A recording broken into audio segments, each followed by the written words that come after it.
भी आपको सुनाई। ये कल तक की कथा भी आप लोग श्रवण कर चुके हैं। प्रथम अंश के 20 अध्यायों की कथा अभी अब तक में आप लोगों ने श्रवण कर लिया है। आज कथा होगी 21वें अध्याय से लेकर 25वें अध्याय तक की, और इन 25 अध्यायों के बाद में प्रथम अंश खत्म हो जाता है विष्णु पुराण की। कल से द्वितीय अंश की कथा शुरू होगी। तो यहाँ पर मैं पराशर जी मैत्रेय जी के आगे खड़े हुए और उनको पूछा कि महात्मन, आपको इन प्रचेताओं की स्थिति तो पता लग गई कि ये उत्पन्न कैसे हुए, और उन प्रचेताओं को उन सोम कन्या मारिशा जिसके साथ उनका विवाह हुआ और दक्ष प्रजापति आदियों की कुल संतति वहां से प्रारंभ हुई, इस कथा को आपको सुनने के बाद एक भाव मन में आता होगा कि नारायण की लीला कैसी है, कि कहाँ किस वक्त किस प्रकार से जो संभव अथवा असंभव को परे करके अपनी लीला कर देते हैं, वो कर्तुम अकर्तुम कुछ भी कर सकते हैं। ये आप लोगों ने भी कल कथा में सुना होगा। एक राजा 10,000 रानियां, लेकिन संतान नहीं हुई। तो ऋषि गणों के द्वारा सिद्ध कुंज के द्वारा एक संतान हुई। अब देखो, वो प्राचीन बही जी महाराज उत्पन्न तो हुए, लेकिन उनके एक और समस्या हो गई। अब संतान ऐसे 10 प्रचेता रूप में प्रकट हुए, लेकिन उनकी भी कहीं आगे संतान नहीं। तो 10 पुत्र और पत्नी एक। अब इसका क्या अभिप्राय है? अकर्तुम, जो असंभव है, और उसको भी नारायण कृपा से भगवान ने संभव कर दिया। इसीलिए कि मैं कई बार कथा में कहता हूं कि आप लोग जो कुछ सहज रूप से देख रहे हो ना कि ये संभव हो रहा है, ना ना, इस मृत लोक के ऊपर में कुछ भी संभव नहीं है, और भगवान की कृपा जिस पे हो उसके लिए सब कुछ संभव है। जिसके ऊपर हरि भगवान की कृपा उसके लिए सब कुछ संभव है, और वैसे देखो तो कुछ भी संभव नहीं है। यह वास्तविकता है कि यहाँ जो कुछ दिखता है हमें लगता है ये साधारण है, लेकिन सब कुछ साधारण नहीं है। तो पराशर जी कहने लगे कि देखिए मैत्रेय जी, इस प्रकार से दक्ष प्रजापतियों की संतति उत्पन्न हुई। तो वो कह ले कि प्रभु, अभी तक में आपने भगवान के कई अवतारों की कथा को सुनाया, और आप लोगों ने भाव निष्ठा रूप से सुना भी, जिसमें आपने शुरुआत की थी वराह अवतार से। हमने आपको सुनाया था ना, वराह अवतार, कुर्मुख अवतार, धन्वंतरी अवतार, और कल हमने आपको भगवान का एक और अवतार सुनाया, वो कल्ला अवतार उनका महाराज पृथु। हमने आपको सुनाया ना। अभी आप धीरे धीरे सब सुनते जाएंगे कि भगवान के कितने अवतार हैं। नारायण भगवान के 24 अवतार हैं, जिसमें 10 अवतार श्रेष्ठकर है। आप सारे अवतारों को धीरे धीरे सभी श्रवण करेंगे इस पूरे 6 अंशों के अंदर में, विष्णु पुराण के अंदर में। तो यहाँ पर मैं पराशर जी से मैत्रेय जी ने पूछा कि प्रभु, वो आपने वराह अवतार में हिरण्याक्ष का तो वध दिखा दिया, उसकी कथा आपने बड़े भाव निष्ठा रूप से सुनाई, लेकिन उसका एक और भाई था हिरण्यकशिपु, उसका क्या हुआ? तो कह ले कि उसको भी अब आप ध्यान से सुनो। तो यहाँ पे कहने लगे कि देखो, जब वो जय विजय नाम वाले 2 भगवान के पार्षद, भगवान के द्वारपाल, जिनको सनत कुमारों के द्वारा श्राप मिल गया था, तो जिसमें हिरण्याक्ष की तो मुक्ति कर दी भगवान ने, लेकिन हिरण्यकशिपु की अभी मुक्ति नहीं हुई है।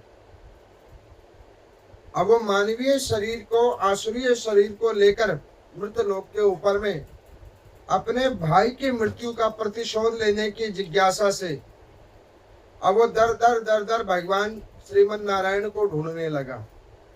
अच्छा, आपको मैंने पीछे बतलाया था कि भगवान को कोई किसी भी भाव से भज ले, कोई प्रेम में कोई उनको भगवान बना ले, कोई उन्हें सखा बना ले, कोई उन्हें गुरु बना ले, कोई कुछ बना ले, जिसको जिस भाव में भगवान से प्रीति हो जाए, वो प्रीति ही भगवान उसको मुक्ति का एक मार्ग दिखा देते हैं, उसी प्रीति के माध्यम से।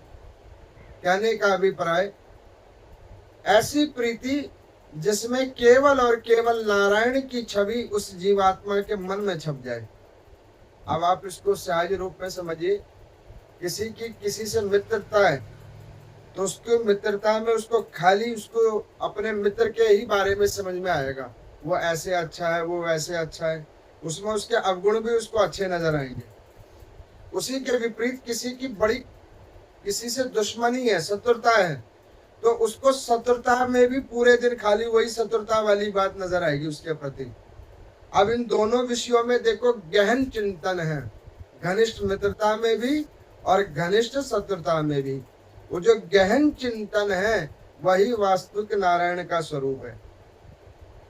मैं भी आपको कहता हूँ, ये कथा जो आपको सुना रहे हैं ना, आपकी उस गहन चिंतन के रूप में ध्यान लगे परमात्मा से, इसीलिए ये कथा आपको सुनाई जा रही है। अब यहाँ पर मैं पराशर जी ने मैत्रेय जी को कहा, अब वो हिरण्यकशिपु अपने भाई के मरने का प्रतिशोध लेने के लिए जगह जगह घूम रहा है। एक उसकी धर्म पत्नी है कयाधु, धर्म पत्नी तो उसकी 3 और भी हैं, लेकिन सबसे छोटी धर्म पत्नी कयाधु है। राक्षसी कुल में उत्पन्न है, लेकिन नारायण भगवान की परम भक्तन है। अच्छा, मैं आपको बतला दूं कि हमें किसी को भी आंकने की, किसी की परीक्षण करने का अधिकार नहीं है। कभी कभी साधु दिखने वाला व्यक्ति भी साधु नहीं होता, और कभी कभी दुर्जन दिखने वाला व्यक्ति भी दुर्जन नहीं होता। पता नहीं उसकी प्रकृति भगवान ने कैसे बना रखी है। ये तो हमारे सोचने और देखने की दृष्टि ऐसी हो गई है। अब यहाँ पर मैं उस कयाधु नाम वाली स्त्री ने कई बार हिरण्यकशिपु को कहा कि महाराज, आप अपना जो ये भाव है ना नारायण भगवान के प्रति, उसको बदल दो। कभी कोई पिता अपनी संतानों का अनिष्ट नहीं चाहता। तो उन्होंने कहा कि देखो देवी, अगर तुम मेरी छोटी रानी ना होती और मेरा निश्चल भाव से तुमसे प्रेम ना होता तो मैं तुम्हें इसका भी दंड देता। अच्छा, अभी आप इसी में 23वें और 24वें अध्याय में सुनोगे एक पतिव्रता नारी का क्या धर्म है। उसका प्रथम धर्म क्या है कि वो अपने पति को जहां वो गलत कार्य करे उसे सद शिक्षा दे, बताए, सही और गलत का आभास करा दे। ये नहीं कि अपनी ही चलाए, सद शिक्षा का अभ्यास करा दे कि भाई ये ठीक नहीं हो रहा है। लेकिन ठीक उसके दूसरी ओर अगर उसके ऊपर उसके पति ने प्रण ही बना लिया है कि मुझे यही करना है, तो उसका पहला धर्म बनता है कि उसके साथ खड़ी हो जाए। यही पतिव्रता धर्म का प्रथम नियम है, जिसका भी आप आगे कथा रूप में सुनोगे। अब यहाँ पर मैं कयाधु ने कहा कि प्रभु, आप नारायण भगवान से क्यों बैर करते हो? अरे वो तो जनमानस के ऊपर कृपा करते हैं। लेकिन हिरण्यकशिपु ने कहा कि देवी, उसने मेरे भाई को मारा है और वो कभी भी असुरों का स्नेही नहीं हुआ। वो सदैव और सदैव देवताओं, मानवों आदि आदि सबका स्नेही हुआ, केवल हमसे हमारा स्नेही नहीं हुआ। बहुत समझाया, नहीं समझ में आया। अब उन्होंने क्या किया कि गए अपने मृत भाई का प्रतिशोध लेने के लिए ब्रह्मा जी से वरदान मांगने के लिए गए। प्रथम दिवस की कथा में हमने आपको बतलाया ये त्रिदेव जो है ना, मुख अलग अलग है, वास्तविक में एक ही है। अब उसको ये समझ नहीं आया कि नारायण से लड़ने के लिए नारायण का ही भजन करने गया है, बस रूप अलग करके। अब देखो, कोई कृष्ण को भजे, कोई राम को भजे, और कहे कि कृष्ण अलग है और राम अलग है, या राम बड़े हैं या कृष्ण बड़े हैं, तो बताओ वो दोनों के ज्ञान में कहाँ कमी है जो भेद जान रहे हैं। वास्तविकता में क्या है, कोई भी बड़े और छोटे नहीं है, दोनों तो एक ही हैं, बस रूप अलग अलग कर रखा है। अब उसी प्रकार से वो ब्रह्मा जी की वो उन्होंने चीर रूप से जाकर उन्होंने साधना की, तपस्या की, तो बहन होलिका भी साथ चल पड़ी, भैया प्रतिशोध तो हमको भी लेना है। अब दोनों भाई बहन गए, ब्रह्मा जी को प्रश्न किया, तो पहले वरदान मिला होलिका को। उसने कहा कि नाथ मेरे को ऐसा वरदान दो, ऐसा सुरक्षा कवच प्रदान करो कि जहां भी मैं जाऊं वहां पर उस कवच को मैं पहन के रहूं, तो वहां पे कोई मेरा बाल बांका ना कर पाए। ब्रह्मा जी ने कहा कि बेटी एक बात ध्यान करके रखना, इस मृत लोक के ऊपर में जो भी जीव आया है उसे मरना तो पड़ेगा, और जो शिव और हरि से बैर कर लेता उसे तो कोई भी नहीं बचा सकता। तो ये ध्यान करके रखना कि इनसे तू कभी बैर नहीं करना, तब तो ये कवच तेरे काम आएगा, तब तेरे को वैसे मृत्यु नहीं मिलेगी, यम के पास ऐसे सहज रूप में तुझे नहीं पकड़ेंगे। लेकिन अगर तूने इन्हीं में से किसी से बैर कर लिया तो तेरे को फिर कोई नहीं बचा पाएगा। अब बहन को मिला वरदान, वो घर आ गई। अब इधर जो है हिरण्यकशिपु ने ब्रह्मा जी का वरदान प्राप्त करने के लिए कठिन साधना की, खूब साधना करके ब्रह्मा जी आए। उन्होंने पूछा कि भाई तुमने हमारी कठिन साधना की, भजन किया, क्या चाहिए तुमको? तो उन्होंने कहा कि महाराज मुझे अमर कर दो। तो उन्होंने कहा कि ये तो तू हो नहीं सकता, इसके अलावा कुछ बोल। वो कहना ये क्यों नहीं हो सकता? तो ब्रह्मा जी ने कहा कि अमर तो मैं भी नहीं हूँ। मैंने आपको तीसरे दिन की कथा में बोला था कि कोई व्यक्ति अगर आकर मुझे कहे कि पंडित जी आप हमारा ये चीज ठीक कर दो, कोई उपाय के द्वारा कोई अनुष्ठान करवा के, तो भैया वो मैं ठीक नहीं कर सकता। क्यों? क्योंकि मैं भी तो इन्हीं के सहारे बैठा हुआ हूं, मैं पहले खुद ही इन्हीं के सहारे बैठा हुआ हूं। हाँ, जो तरीका मैं जानता वो तुम्हें बता सकता हूं। भगवान की पूजा करो, निष्काम भाव से भगवान की पूजा करो। वो मेरे ऊपर भी कृपा कर रहे तो तुम्हारे ऊपर भी करेंगे, और तुम्हारे ऊपर भी तो कर ही रहे हैं, जब भी तो तुम आए हो। और ना आए होते तो इसका मतलब कृपा नहीं होती। अब यहाँ पर मैं हिरण्यकशिपु ने ब्रह्मा जी को कहा कि अच्छा आप मुझे अमर नहीं करोगे? उन्होंने कहा नहीं, अमर तो नहीं करूंगा। तो उन्होंने कहा कि अच्छा एक ऐसा वरदान मुझे दे दो जिसमें कुछ नियम हो मेरे, उस नियमानुसार आप मेरे को वरदान दे दो। ब्रह्मा जी ने कहा कि बेटा नियम तू कोई भी कर ले, लेकिन मरेगा जरूर। कुछ भी नियम बना ले तू, और हरि और हर से बैर करना छोड़ दे तो तू बचा रहेगा। उसने कहा कि ठीक है, अब जो है सो है, लेकिन अब मेरी बात सुनो। देखो, मंदिर में एक चोर भी जाता है हाथ जोड़ने के लिए भगवान के पास, प्रभु प्रातः काल ब्रह्म मुहूर्त में आया हूँ, आज मैं चोरी करने जा रहा हूँ, मुझे कहीं पकड़वाना नहीं, बचा देना। अच्छा, उसी के पीछे में पुलिस वाला भी जाता है, महाराज ये है चोर और मुझे आज इसी को है पकड़ना, अब आप देख लो कैसे से पकड़वाना है। अच्छा, भगवान के पास दोनों आए हैं, चोर भी और पुलिस वाला भी। अब भगवान किसकी रक्षा करेंगे बताओ, चोर की कि पुलिस की? धर्म की। भगवान किसकी रक्षा करते हैं? धर्म की। 25वें अध्याय में भगवान का व्याख्यान अभी आप सुनोगे कि भगवान मृत्यु लोक में कहाँ व्याप्त है? धर्म के अंदर। इसीलिए भगवान का एक नाम है धर्म मूर्ति। अब यहाँ पर मैं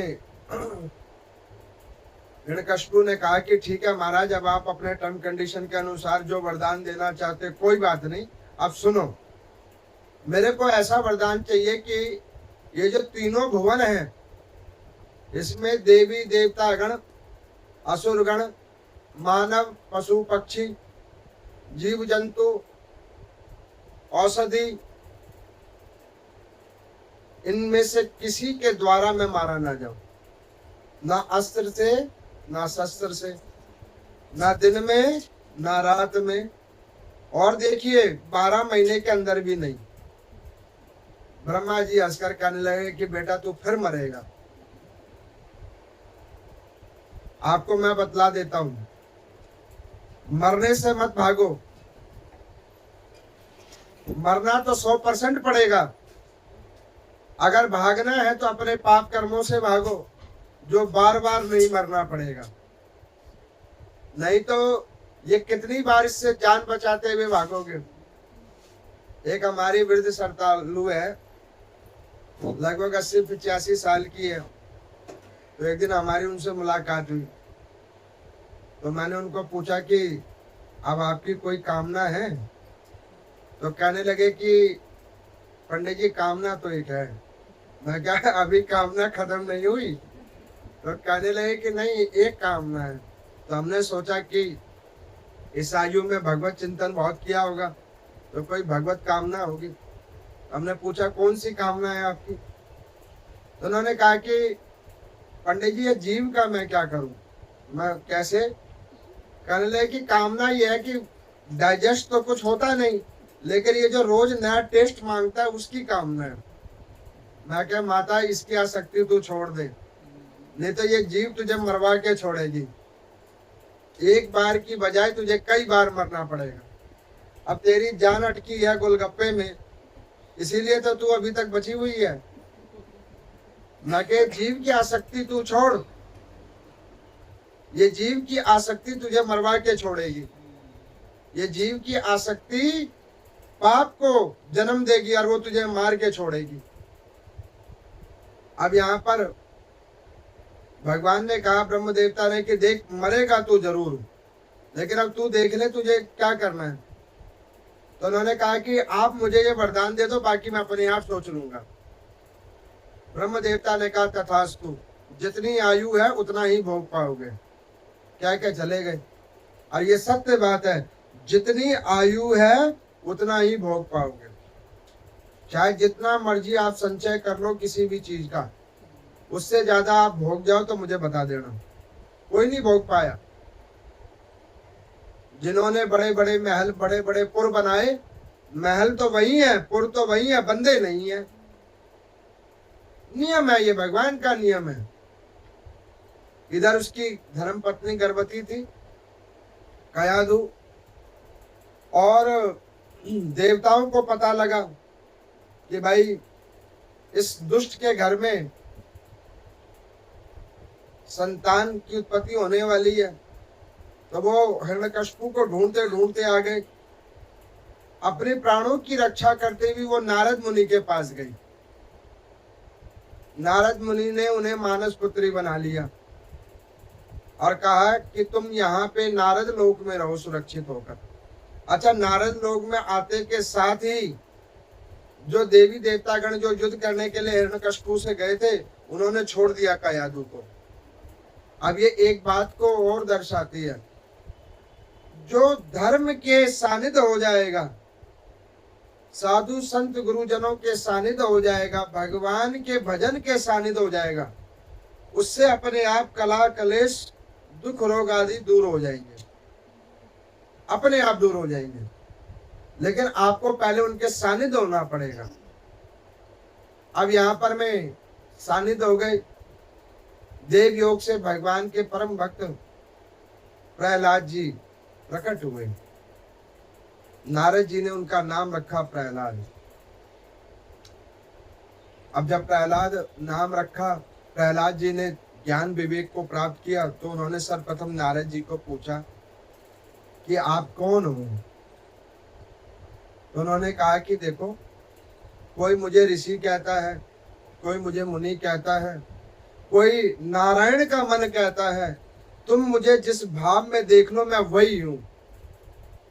और भगवान भी तो यही कहते हैं कि तुम मुझे जिस भाव में देख लो मैं वही हूं।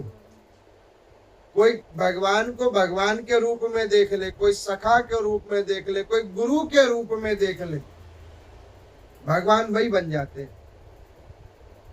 अब नारद जी ने नारायण कृपा उनको समझाया, कहा कि पुत्र एक चीज ध्यान रखना, जीवन में सब कुछ सुलभ है सिवाय नारायण भजन के, इसको छोड़ना नहीं। तो उन्होंने कहा गुरुदेव मेरे पिता असुर कैसे हो गए, मैं असुर कुल में कैसे उत्पन्न हो गया। उन्होंने कहा कि तेरे भी पूर्व जन्मों के कर्म हैं, लेकिन तू छोड़, तो जिसमें भी पैदा हुआ है कोई बात नहीं, तू यहां से नारायण भजन कर जो तुझे बार बार पैदा ना होना पड़े। और मैं भी तो आप लोगों को यही कहता हूं कि इतनी पूजा करो, इतना भजन करो भगवान का, कि जो दुख रोग कष्टों के घेरे में आज आप लोग फंसे हुए हो, इससे निकल जाओ, बार बार यहाँ पुनः आना और जाना ना पड़े। इसके लिए क्या करो, ओम नमो नारायण, इसका निरंतर जाप करो, निरंतर जाप करो। अब यहाँ पर मैं ज्ञान आदियों को प्रदान करने के बाद 11 वर्ष की अवस्था हुई। कयाधु को और उनके पुत्र को लेकर नारद जी आ गए हिरण्यकशिपु के पास। अच्छा, हिरण्यकशिपु को किसी ने बताया कि देखो तुम्हारी जो धर्म पत्नी है उसको, अरे उससे एक बच्चा पैदा हुआ है, वो नारद जी के संरक्षण में है। तो हिरण्यकशिपु नारद जी से लड़ने नहीं गया। क्यों नहीं गया? वो जानता ये पूर्ण वैष्णव है, ये कोई इसकी अनहित नहीं करेंगे। मैं कहता हूं आपको अपना स्वभाव ऐसा करो कि दुर्जन भी आपके आगे हाथ जोड़कर खड़ा हो जाए कि नहीं और तो सब कुछ ठीक है, ये ऐसा नहीं हो सकता। ऐसा स्वभाव होना चाहिए, ऐसी हमारी प्रकृति होनी चाहिए कि किसी के आगे जब हम मिले तो वो कहे कि और तो सब हो सकते हैं गलत, ये गलत नहीं हो सकता। ये होगा कैसे? भगवान के भजन करने से। नारद जी लेके आए, नारद जी का बड़ा सम्मान किया, कहा प्रभु आपकी कृपा से मेरी धर्म पत्नी और बच्चा सुरक्षित है, अब आप इसके लिए कुछ मुझसे मांग लो। आपके आशीर्वाद से मैंने देवताओं का इंद्र को उसकी गद्दी से उतारकर स्वर्ग का अधिपति भी मैं बन गया हूँ, आप मुझसे कुछ मांग लो, कहो तो मैं इंद्र की गद्दी पे आपको बिठा दूं। नारद जी ने कहा कि देखो भैया, हम तो मुनि हैं, हमारा कोई एक सेंटर नहीं, तो हम क्या करेंगे वो उस गद्दी को लेके और उसको लेकर। तुम्हारी गद्दी तुम्हें ही कल्याणकारी हो, लेकिन एक काम करना, गद्दी पे बैठे हो भगवान का भजन करना हो, तो ये गद्दी तुम्हारे पास स्थिर रहेगी। नारद जी की सारी बात तो अच्छी लगी, ये बात अच्छी नहीं लगी। अच्छा देखो, हम कहते तो सत्य हैं, लेकिन कभी कभी हमारी भी कुछ बात कईयों को पिंच कर जाती है, जिसको सच सुनने की आदत नहीं है। उसी प्रकार नारद जी ने कहा कि भैया भगवान का भजन करो और सब कुछ ठीक है, इंद्र चाहे तुम ही बन जाओ, कोई बात नहीं, देवताओं के राजा तुम बन जाओ। हिरण्यकशिपु ने बड़ा सम्मान किया। नारद जी वहां से चले, पुत्र को शिक्षा अध्ययन करने के लिए गुरुकुल में भेजा, लेकिन एक विद्वान को दूसरे जगह पे क्या ज्ञान दोगे? जो स्वयं ही विद्वान है उसको दूसरा व्यक्ति क्या ज्ञान देगा? अब यहाँ पर में प्रहलाद जी स्वयं विद्वान है, और किससे विद्या ग्रहण की है? नारद जी से। और नारद जी का नियम है, जो उनसे पढ़ के जाता है उसको वो ऐसे गोल्ड मेडलिस्ट बना देते हैं कि उसको कोई फेल नहीं कर पाता। उनको सिर्फ नारायण कृपा होती है। इसी लेके कहा जाता है कि सोच समझ के गुरु बनाओ, जिसके पास इतना सामर्थ्य हो कि तुम्हें भगवान की कृपा तक वो ले जाए। इसीलिए कि सोच समझ कर गुरु बनाओ। और नारद जी का कोई स्टूडेंट फेल भी नहीं हुआ आज तक। और शास्त्रों में लिखा हुआ है नारायण दर्शन से पहले नारद दर्शन होंगे, तभी तुम्हारे पर भगवान की कृपा होगी। अब यहाँ पर मैं नाना प्रकार का ज्ञान दिया गया, समझाया गया, नहीं माने प्रहलाद जी। और हिरण्यकशिपु का जैसे जैसे समय आने लग गया, उन्होंने उनको नाना प्रकार का आघात करना प्रारंभ किया। पुत्र को वैरी समझ लिया, विष दिया, पहाड़ों से घेर दिया, कारावास में डाल दिया, नाना प्रकार की यातनाएं दी। अंततः एक दिन बड़ा क्रोध आया तो बहन होलिका ने कहा कि लाओ इसको मैं ही साफ कर दूं।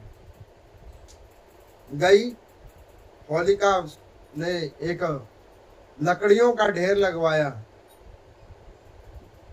और उसके ढेर के ऊपर में खुद बैठ गई वो चुन्नी ओढ़कर। ये कथा भाव निष्ठा रूप से आप जानते हैं। चुन्नी उड़ी और आके प्रहलाद जी के ऊपर आ गई और वो जल के भस्म हो गई।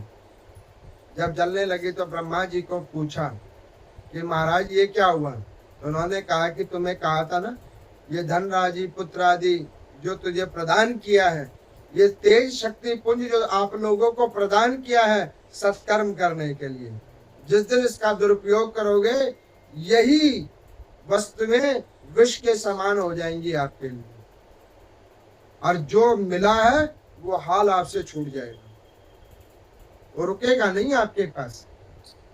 वही होलिका के साथ हुआ। अब इसको देखकर हिरण्यकशिपु को बड़ा क्रोध आया। वो प्रहलाद जी को महल में लेके आया। उन्होंने कहा कि देख, मैंने तुझे बहुत समझाया, तुझे समझ नहीं आया। अब तू एक चीज बता कि तू जिस हरि का इतना भजन करता वो किधर है? तो उन्होंने कहा पिताजी, हरि भगवान तो सब में है, और मैं भी आपको कहता हूँ भगवान सब जगह है। जरूरी नहीं है कि इधर मंदिर में ही है, आप में, मुझ में, सब में है भगवान। जो चीजें आप देख रहे हो जीवित निर्जीवित सब के अंदर है भगवान। पिताजी सब में है भगवान। उन्होंने कहा सब में? कहना बिल्कुल सब में। तो उन्होंने कहा इस खंभ के अंदर में है? तो उन्होंने कहा इसके अंदर भी भगवान है। तो रुक, तेरे भगवान को मैं तोड़ देता हूं।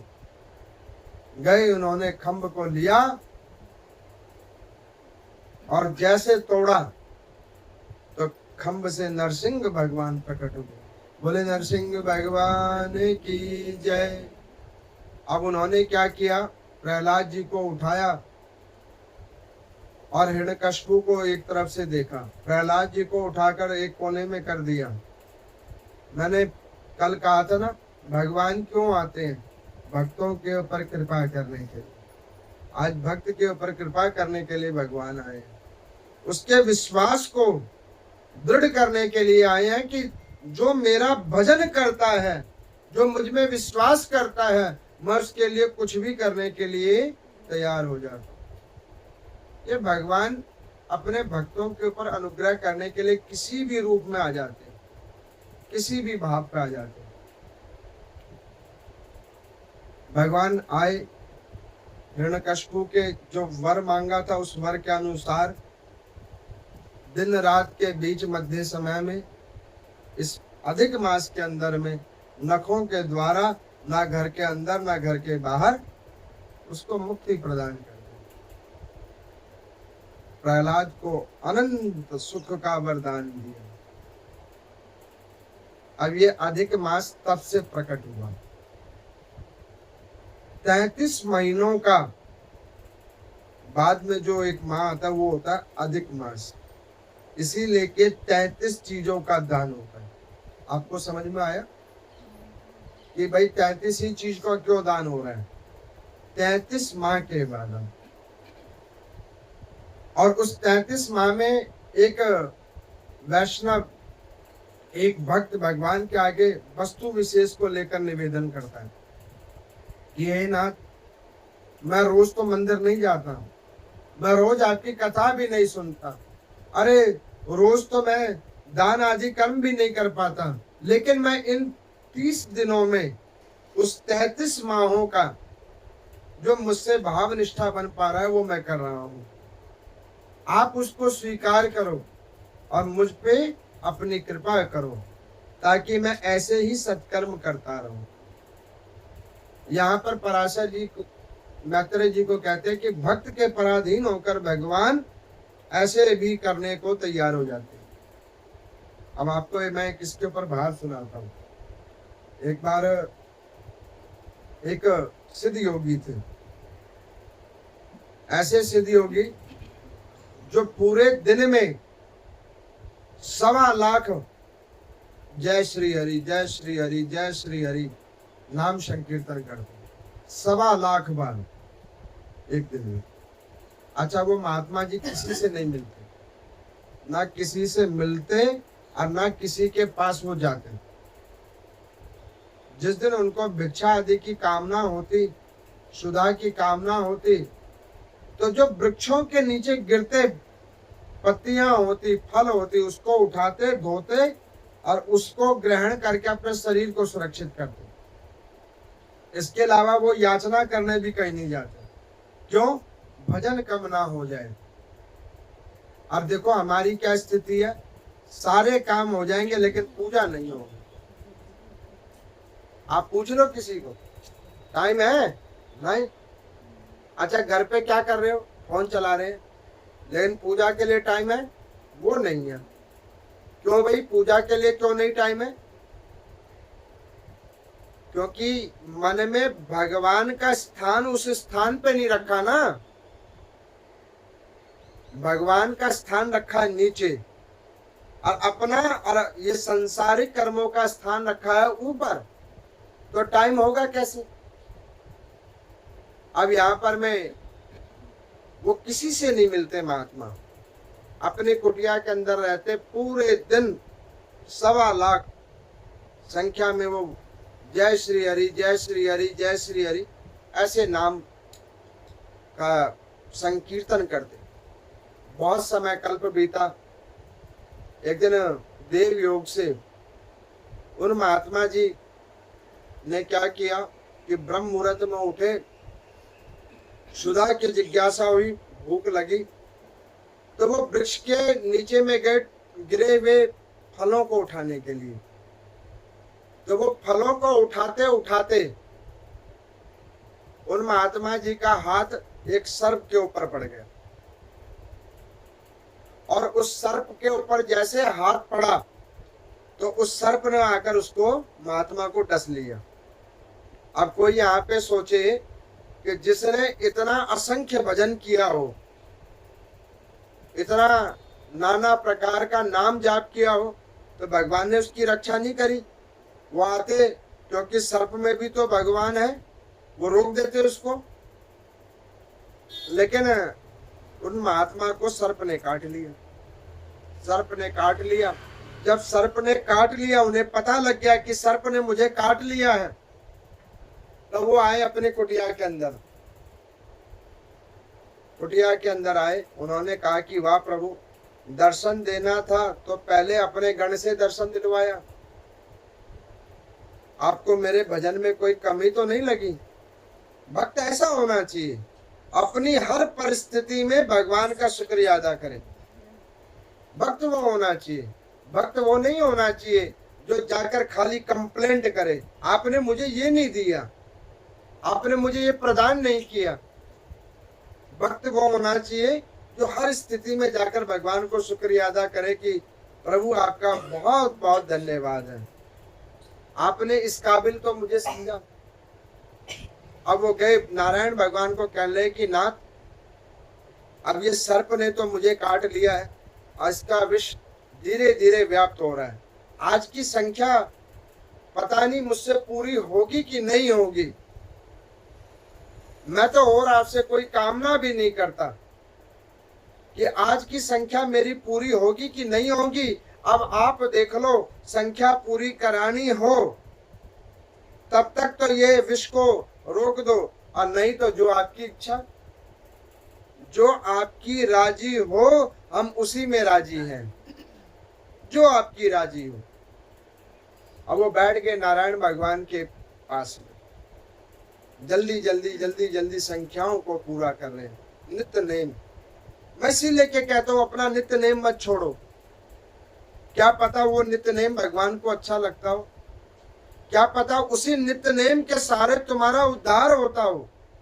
नित्य नेम मत छोड़ो, करते रहा करो। उसमें ये एक्सक्यूज मत दो, हमारी नींद नहीं खुली, हमारे को नींद नहीं आती, हमारे शरीर में ये दिक्कत है। वो तो रहेगी, वो कभी खत्म नहीं होगी, लेकिन अपना नित्य नेम करते रहो अंतिम समय तक।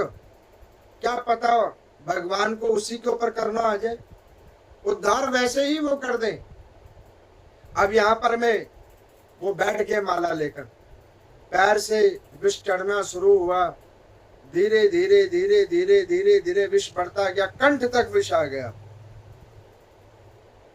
90,000 संख्या हो चुकी है जय श्री हरि की। अब 25,000 संख्या बची हुई है। अब मुंह से झाग निकल रहा है, लेकिन मुंह से अब मुखादिवाद हो नहीं रहा, तो नेत्रों से देखकर नाम संकीर्तन हो रहा है। ऐसी स्थिति किसकी होगी? जिसने निरंतर भजन किया होगा। आप एक बार माला उठाओ, कोई धर्म ग्रंथ सुनो, हाल नींद आ जाएगी। क्यों? अभ्यास नहीं है, उसमें रुचि नहीं है। जिस दिन रुचि की जागृति होगी, एक नहीं असंख्य माला आप करोगे। अब यहां पर मैं बढ़ते बढ़ते 1 लाख हुआ, 1,10,000 संख्या हुई, 1,20,000 संख्या हुई, बच गए 5,000। अब वो आंखों से भी ऊपर आ गई विष। शरीर के जितने अंग थे वो निढाल हो गए, और वो महात्मा जी सोचने लगे कि नाथ बस अब ये 5,000 बाकी है, इसको पूर्ण कर दो। अब धीरे धीरे धीरे धीरे धीरे धीरे रक्त कोशिकाएं, प्राण वायु निस्तेज होने लगा। महात्मा जी का निरंतर ध्यान जय श्री हरि, निरंतर ध्यान जय श्री हरि, जय श्री हरि, जय श्री हरि। अब जय श्री हरि कहते कहते कहते कहते महात्मा जी ने जैसे तैसे करके 4,000 संख्या अंतिम समय में पूर्ण की। और जैसे शरीर निस्तेज हुआ, सर धड़ भूखंड पे गिरा, उसी वक्त लक्ष्मी नारायण भगवान प्रकट हो गए। गोदी में अपने भक्त का सर रखा। 1,000 बची हुई संख्या भक्त के लिए भगवान ने किया। भक्त ने जो 1,000 संख्या छोड़ दी, उसको पूर्ण भगवान ने किया भक्त के लिए। और जब वो संख्या पूर्ण हो गई तो सर पे हाथ रख दिया, आज की माला तुम्हारी पूरी हुई, आज की माला तुम्हारी पूरी हो गई, अब मांगो तुम हमसे क्या मांगते हो।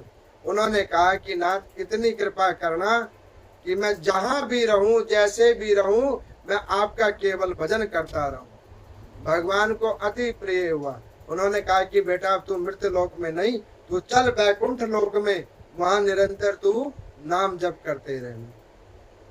तो ऐसे भगवान की कृपा है।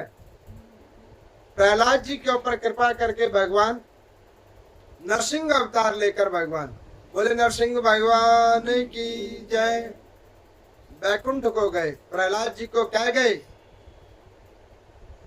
जब तक तुम्हारी इच्छा होगी इस मृत लोक पे सुख भोगने की, तब तक तुम सुख भोगना, अंत गत्वा सशरीर बैकुंठ का वास करना। आशीर्वाद देके गए भगवान।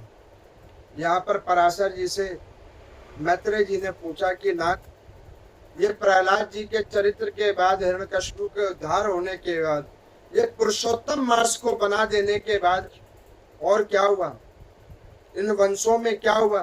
तो वो कहने लगे कि जब एक बार सारे असुर जाति खत्म हो गई, तो महर्षि कश्यप की 2 पत्नियां जो श्रेष्ठकर थी, वैसे तो उनकी 9 पत्नियां थी, लेकिन 2 श्रेष्ठकर थी, अदिति और दिति। अदिति कौन है? देव माता। और दिति कौन है? असुरों की माता। तो देवताओं ने असुरों को खत्म कर दिया। तो दिति गई कश्यप मुनि के पास, कहने लगे कि पतिदेव, मेरी पूजा में कहाँ कमी रह गई, मेरे पातिव्रत धर्म में कहाँ कमी रह गई? जो मेरी और बहनों के से जो आपके द्वारा संतान हुई वो सब अजय हैं, जीवित है, उनके वंश चल रहे हैं, और मेरा वंश खत्म है। ऐसा क्यों? उन्होंने कहा तुम्हारा स्वभाव, तुम्हारा द्वेष,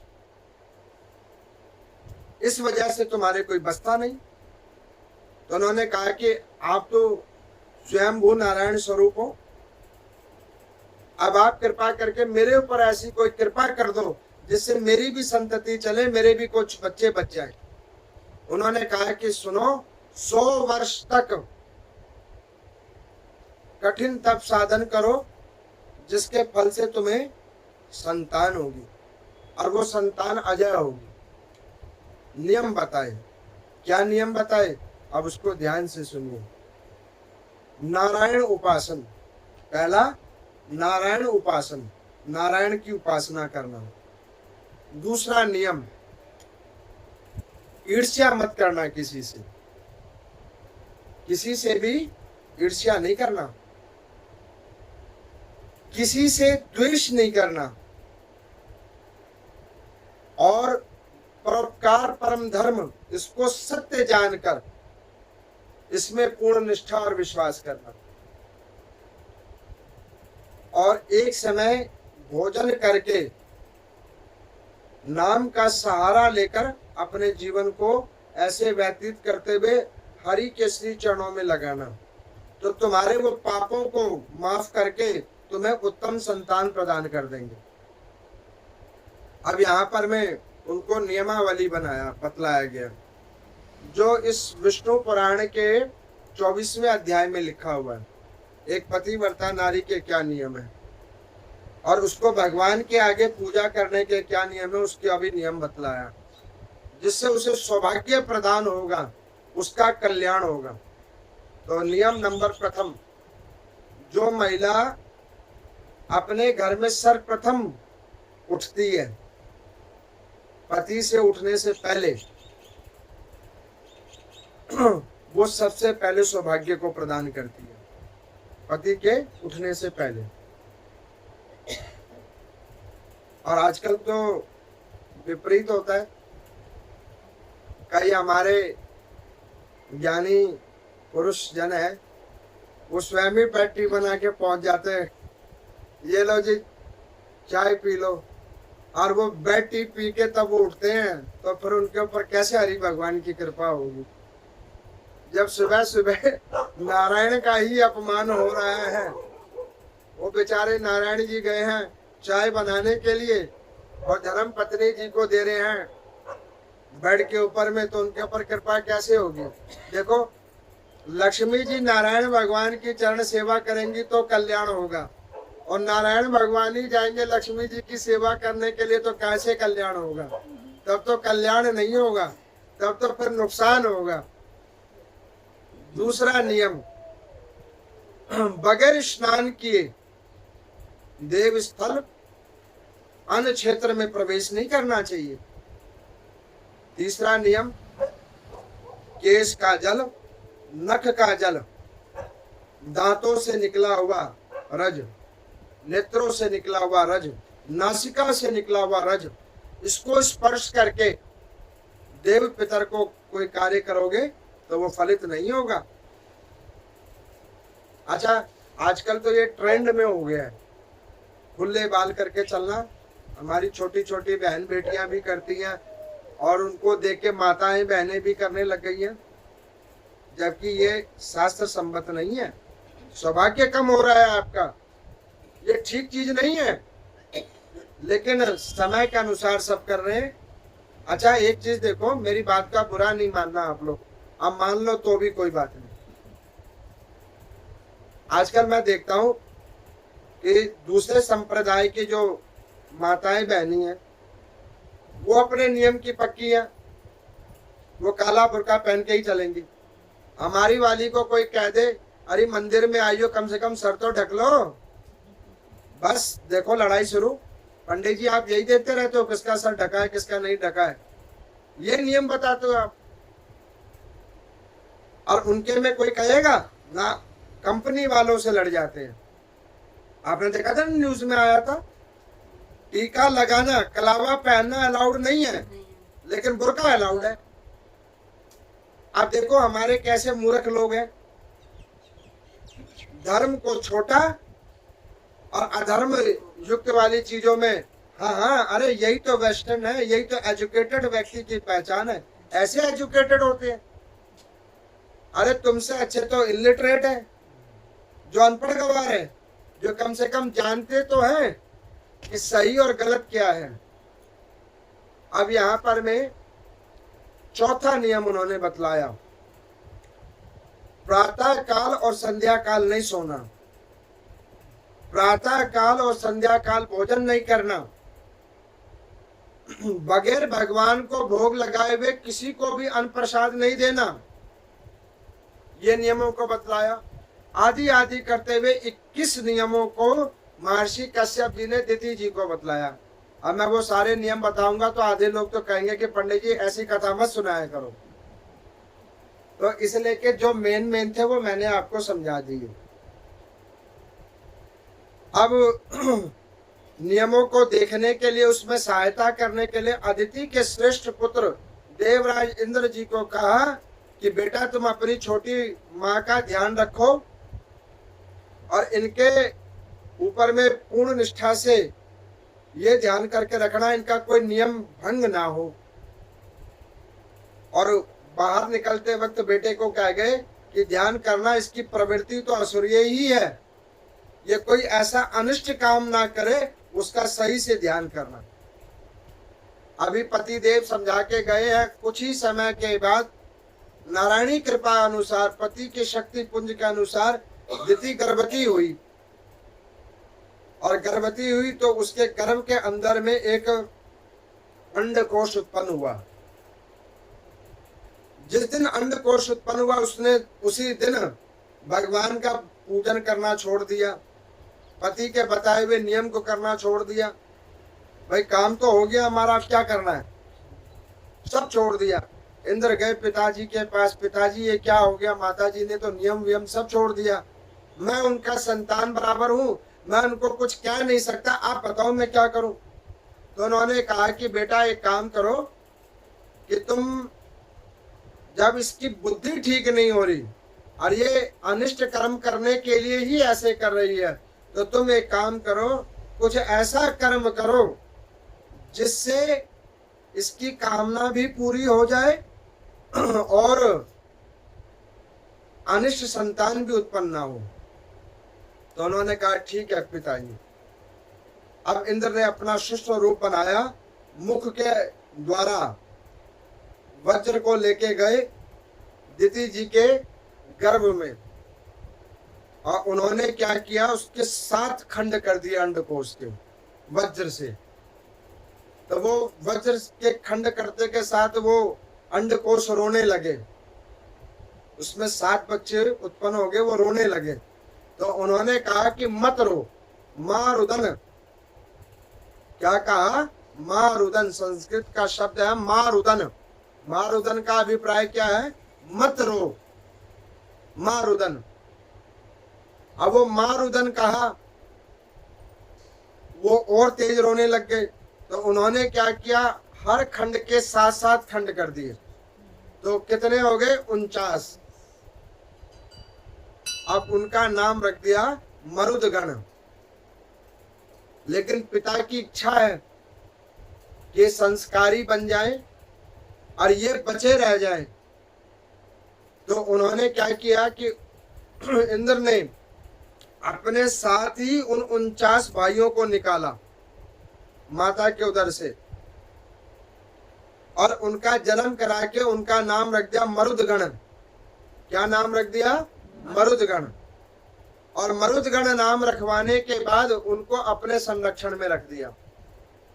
और दिति माता को कहा कि माता, तेरे और जो संतान हमारे द्वारा मारे गए युद्ध आदियों में, उनका तो मैं कुछ कह नहीं सकता, लेकिन तेरे ये 49 संतान बचे रहेंगे, ये देवताओं की श्रेणी में इनकी पूजा होगी। तो उन्होंने कहा इनकी कौन कौन सी श्रेणी होगी, तो उन्होंने कहा एक आंधी के देवता बनेंगे, एक प्रकोप के देवता बनेंगे, एक विस्फोट के देवता बनेंगे, भूखंड के अंदर में भूचाल आएगा उसके देवता बनेंगे। ये कथा क्या कहती है? जो कुछ हो रहा है वो सब भगवान की कृपा से हो रहा है।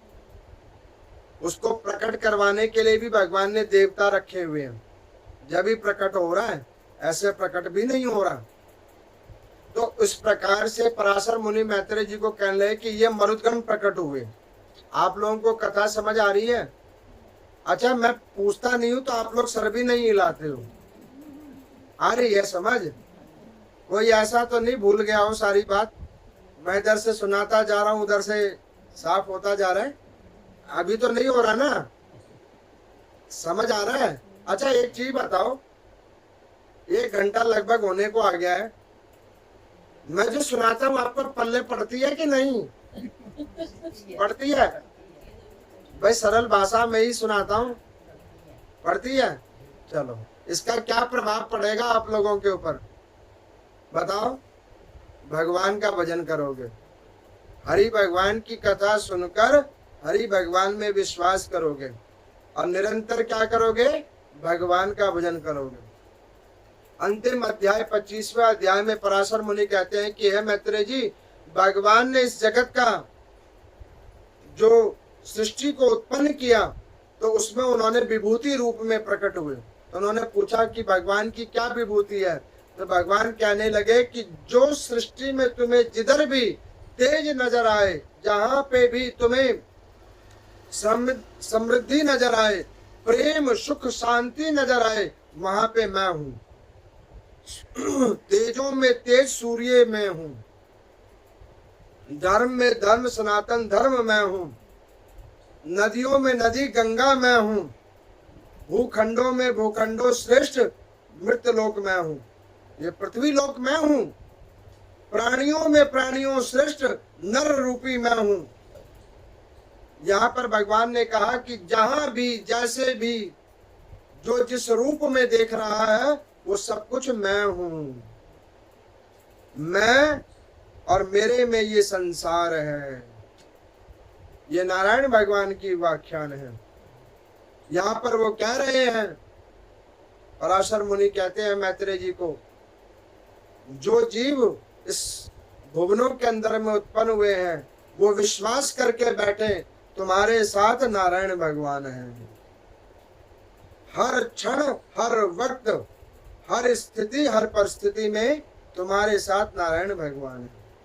ये भगवान के कुछ वचन हैं जो इस संसार के ऊपर में आए हुए जीवों के लिए है कि चिंता मत करो, तुम्हारे साथ मैं खड़ा हूं। कोई भी यहाँ पे अनाथ नहीं है, सारे सनाथ हैं, क्योंकि सबके माता पिता नारायण भगवान है।